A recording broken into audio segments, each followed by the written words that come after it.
সঠিকভাবে দায়িত্ব পালন না করে তাহলে দেশে একটা বিশৃঙ্খলার সৃষ্টি হয়। এটা মিস্টার ফজলুর রহমান খান ভালো করেই জানেন, আমরা সকলেই জানি। সেই জন্য আজকে দিনে আপনারা কন্টেম্প করেছেন, আপনাদের কন্টেম্পের প্রতি সম্মান প্রদর্শন করে মিস্টার ফজলুর রহমানকে নিয়ে আমরা হাজির হয়েছি এবং ইতিমধ্যেই রুহুল কুদ্দুস কাজল একটি আবেদন প্লেস করেছে আপনাদের সামনে।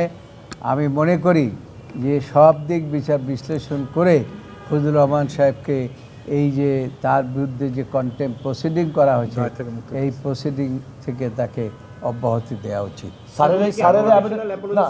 স্যারের এই আবেদনের পরিপ্রেক্ষিতে আদালত আমরা যে ব্যাখ্যা দিয়েছিলাম এবং সেই ব্যাখ্যার মধ্যে তিনি আদালতের কাছে নিঃশর্ত ক্ষমা প্রার্থনা করেছেন এবং সেটা গ্রহণ করে ওনার বিরুদ্ধে আদালত অবমাননার জন্য যে প্রসিডিংটা শুরু হয়েছিল সেটিও ড্রপ করে দিয়েছেন। অর্থাৎ এখন এই ট্রাইব্যুনালের সামনে জনাব ফজলুর রহমানের বিরুদ্ধে আদালত অবমাননার কোনো প্রসিডিং নাই।